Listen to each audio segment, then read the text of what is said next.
Justice League #2. Scott Snyder, Jorge Jimenez on the art.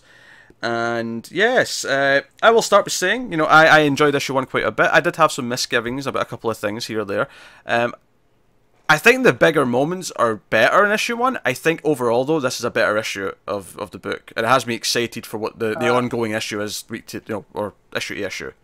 I prefer Jimenez to Chung. They're As both do I. great artists. As do I. So I thought this was pretty to look at. Some characters. There are some characters that Jimenez does that I think just don't look very good. Like I think is Martian Manhunter is just too. He's got a really skinny, weird shaped head.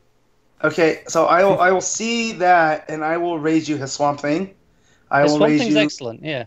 I will raise his Lex. His Lex looks classic Lex. Like, it does. It does. But I do have some problems at times with like his Barry, for example. I think his Barry looks a bit weird at times. It's the head proportion specifically. Yeah, I can see that. He's a very cartoony style in that, where you have the big heads. It's the same with is Sinestro. I don't think looks very good at all. I'm fine with that. I've seen so many different versions of Sinestro at this point. Like, yeah, no, as long as he doesn't look like Hector Hammond, I'm okay.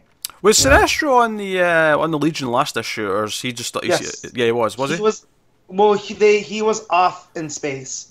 So, but they mentioned him. Okay, right. I just remember because I was trying to remember if he's joined the team yet, or if this is just building up to him. Yeah. Join the team, but that's fair enough. I think that's worth noting that those Legion of Doom issues seem to be flashbacks of Lex building the team. Yeah, which is cool. And that's cool. Here's my thing of my one takeaway is I feel like I know Snyder's going to give it to us, as you said in the flashback, but Lex to go full on back evil Lex in Sinestro, the same kind of deal, and even Cheetah, it's such a whiplash from what I'm used to now. And I think this because the opening scene of this book is this flashback to Lex finding this doorknob. We'll talk about this in a second, but I think this is the start of maybe a run of flashbacks, maybe tying into those Legion of Doom issues where we'll get more of what led him to these beliefs and why he's doing what he's doing. Yeah, which is a weird idea as well, because he buys this clubhouse that his dad used to go to. Yeah. And he buys like it Elks Lodge. just so he can blow it up. He's like, I've rigged it with explosives, you old geezers, get out. And he has this suit that pops up that, protects him from the blast. And it's just as it's blowing up, he notices the door's got like a fancy doorknob with a symbol on it. And I'm like, okay. He goes and it's like, hey, you're all running out the door. Wouldn't it be quicker to take, this one over here? This one. Yeah. And they're like, nah, this place only has one door, you dick. I'm so excited for Snyder's Lex, as this is his first true moment in the book. Like, we saw him murder Vandal Savage, but this was Lex. Yeah, well, not just with that doorknob. Yes, but him telling him being like, I bought this place because my dad loved it, and now I'm gonna blow it up because my dad loved it, because he didn't love me enough. That's such a great Lex moment. No, it's gold. There we go to John Stewart. He's in space. He's transporting a prisoner.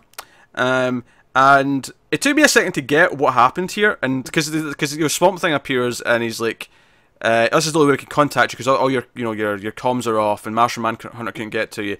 And I went back and was like, "Oh, it's the flower. Like Swamp Thing's actually like communicating through the plant life, even though it's an alien plant. He's still doing it." They made a point of having the prisoner that he's transporting address the flower. First, so I like how they tied it to Zhanshi. I like when they bring that up with John. Like, I don't like it to be his only character trait. Like, I'm glad this John feels very flushed out. Snyder seems to get him, but with what's been going on in Green Lanterns lately, or the Green Lantern core book, he's just been the core leader version. I kind of like tortured by the memory of Zhanshi. So that was cool. I also like when they tie Swamp Thing and Animal Man, like the morphogenic field and the green go galaxy wide. So as long as it's a plant life, then he's got it. No, it's fun stuff. I do love the look of the blue glowing Swamp Thing. Swamp Thing looks great. Batman. Like it's that blue flame around them that looks fantastic. Yeah, it looks really good. Honestly, the red and the green stuff from the New 52 is one of my favorite things of that. Of that whole definitely. era. I'm glad that stuck around. Yeah, it fleshed out that concept where we had learned about Buddy really not getting his powers from aliens. Like, it was the red reaching out to him, and so he can touch any kind of genetic field he can tap into. So it makes me wonder if, because humans and human-esque aliens, like, could he tap into Superman powers one day? You know, I like that it posed that question. So, you know? So obviously the point of this is Batman wants to talk to John to try and convince him to join the Justice League. You know, this is going down, and obviously we left last issue with the big cliffhanger of this cosmic thing is, you know, the totality is coming towards Earth, and we find out no, it's landed in the desert, and the Justice League Dark have cloaked it from the world, and he wants John Stewart to be on the team because they're going to try to investigate it, look into it, find out what's going on, what's coming for it. It might be able to save the multiverse. That's what they're hoping. What I like about that is I think this is a really neat way of transitioning through this and, you know, opening up the book. I think it's got a really nice narrative flow to it because, you know, we start off with John and he's talking to Batman, and then at one point, you know, someone's shouting, "Batman, watch out!" and you just hear a roar, and he's just mentioned that Killer Croc's been affected by this. And he's like, "Batman, what are you doing?" And then you turn the page, and sure enough, they're fighting this huge mutated Killer Croc. I think that was a really nice transition. It teased it with the Batman stuff, and then it went into it. It was a really nice thrilling. It's got a good flow to it, yeah. Yeah. Yep. This feels like Snyder doing the Court of Owl stuff, like the tension that he builds, and although it feels a little bit more blockbustery than that, because that was a little more quiet. But yeah, the roar off screen, like, it was so well handled. Yeah, we see Flash is tripping. His speed force is kind of like fluctuating in and out. He's having some issues there. Sean actually turns into a giant gorilla at one point to take down Croc. Yeah, buddy. Just fun action scene. And I take it we all like the fact that the Legion of Doom have an underwater base that's hidden from the world. Obviously. Yeah, it's fantastic. I want them to have multiple bases because that makes sense. Oh, like, if they're the opposite of the Justice League, and the Justice League have a Hall of Justice, then their Legion headquarters should be everywhere. Because we got the Legion, we got Lex, we got Black Manta, we got Cheetah, and we got Grodd. And Grodd's explaining the symbol. He's got the doorknob, and he's like, yes, there's 7 hidden forces. Now, obviously we know Still Force is one of them. The Ultraviolet Lantern stuff is one of them. So I did think it was interesting. You know, he tells us about the Doom meaning fate thing that Matt was going on about last time. Yeah. But again, I got that from a Snyder. No, he obviously said it in an interview, but he put it into the issue as well. Yeah. Just not the first cool. one, which I thought was a nice touch. He loves to share what he's doing, and that's what I've learned from Scott Snyder. Like, if you talk to him, you're going to get spoiled somehow. You're just not going to know it till you read it. Yeah. And then they've got like another use for one of the powers. He's unlocked one of them with this baby, and Grodd's all, "It's a baby. What?" And he's like, "Pick it up," and he's looking into his head, see who it is. He's like, Is this who I think it is? God, the power. I didn't get it at first, but I actually think I know who the baby is. I've got a couple of theories, but no one seems to be sure online. No. I think it's a turtle. That was one of my first guesses as well. Because the very next page is Barry explaining to Hawkgirl that the turtle believed in the Still Force and that he could tap into it, and he thinks that he's responsible for what's happening to him. I think the thing that does link that to me as well is that he says, "Oh, you know, the turtle. He's always an old man, right?" Yeah. And Barry makes a point of saying that. So I think it going, no, showing it as young, and you know, and previously Lex said reversed him perhaps. Lex said he's just been changed. That was the line he used. So he's altered him to a baby somehow, or something's altered him to a baby. Yeah. So I did think it was, you know, I thought it was strangely high praise though for Lex to give the turtle, you know, a true evil genius. Yeah, that's true. That's what's throwing me. That made me think: is this some alternate Earth version of, you know, or maybe baby Lex? The green again. I'm going. You know, all we really have to go on is the praise, and the green color, which again does link to turtle. But it made me think of Lex's colors as well. Trying to explain the evil genius comment from Lex, maybe he's almost like admiring the fact that he'd figured this out before him. It's not so much that he's been a great criminal mastermind up until now. It's more that he actually figured all this stuff out and no one believed him. So he recognizes that as genius. I don't know. When I like the concept that Snyder's playing with these abstract concepts for things, it's almost very Morrison-esque. Like the Still Force. What does that actually mean? Because we've seen Flash be able to steal people's speed. So does the Still Force just be like, oh no, well, this shuts off the Speed Force? You know? Like, I'm sure we'll get into that. So Barry's actually building a speedmobile so that the Titans can take care of Turtle, because he thinks the Turtle's just out there to be taken care of. again, that's nice because it's kind of acknowledging that the Titan teams are actually integrated in some capacity with the Justice League, and they're not all just separate entities like they were before. So that's kind of nice. And then we get to the plan. The plan to go inside the totality, which only 2 of the beings on the team, because Barry's pissed at first that he can't go, he's being sidelined, and then Batman's like, no, only 2 people on the team can survive what this is going to do to their bodies, and that is Clark and Jean. And then we get the fun joke where he's like, oh yeah, the Atom's built as some ships that can go inside the human body. He's like, wait, where are you, Bruce?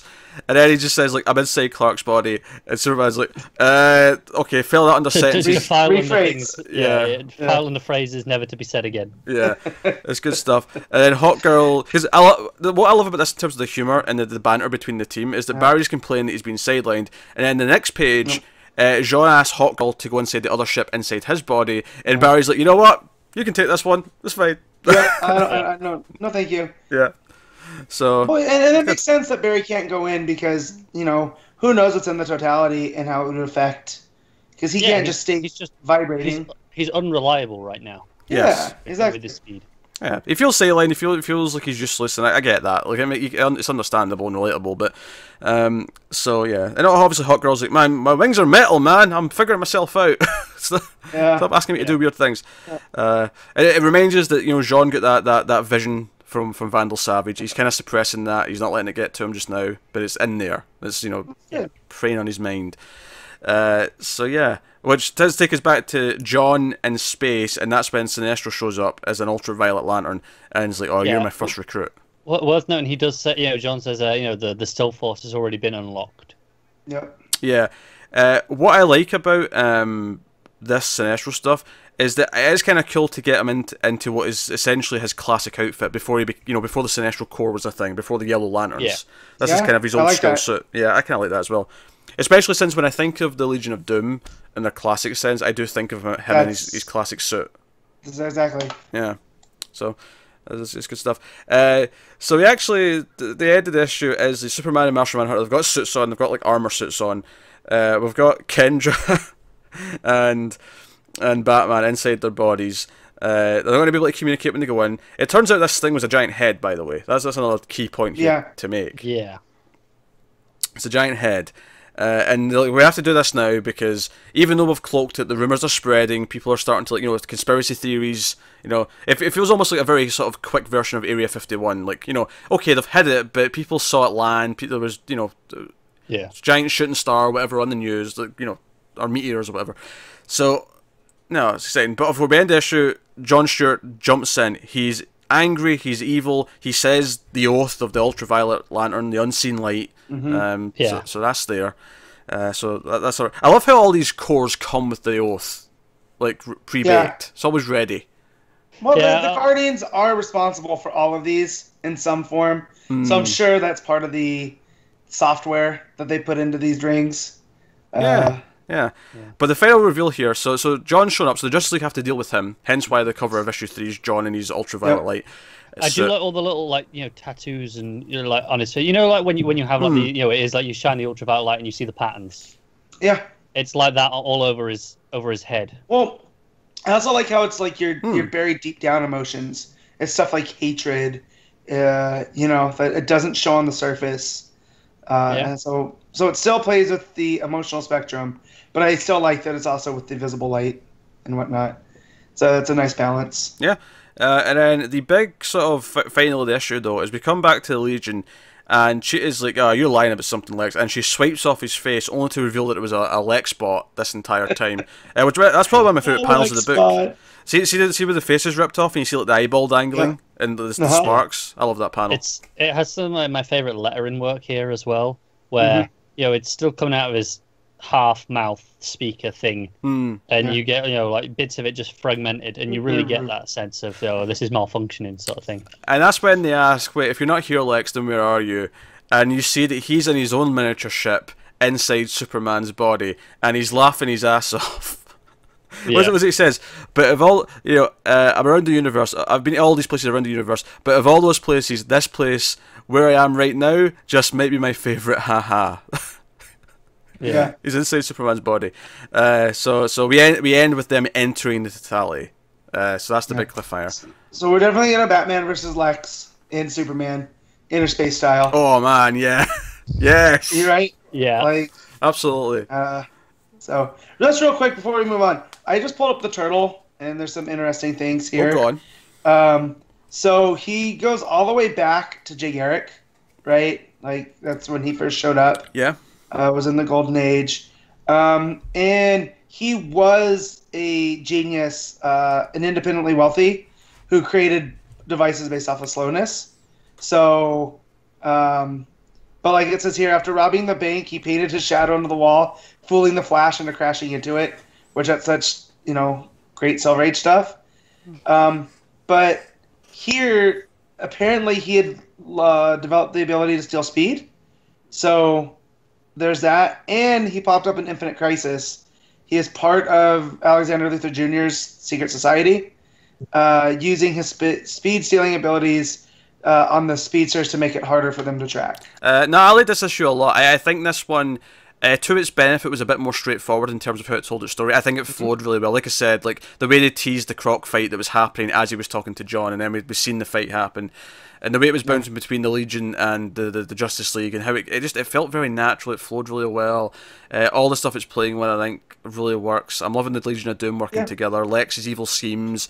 The banter between the team feels on point, which is something that I think the previous book was lacking quite a bit. With Hitch and whatnot. So, I'm way into it. Justice League, excellent. Any points before we rate? Anything else you want to add? No. No, I think we covered it. All right, okay. What'd you give it then? Out of 10, Justice League issue 2, Matt. Oh, that's a 9. I like this one a whole lot, and the art was definitely an uptick. For me, at least, because I love Jimenez. Yeah, Matt. That's Connor. So say, bit deja vu there. Yeah. No, for me, the art wasn't quite as strong. Like I said, it's very good, but there are just some characters who I didn't quite like as much. But I still like the issue a lot overall, so it's an 8.5.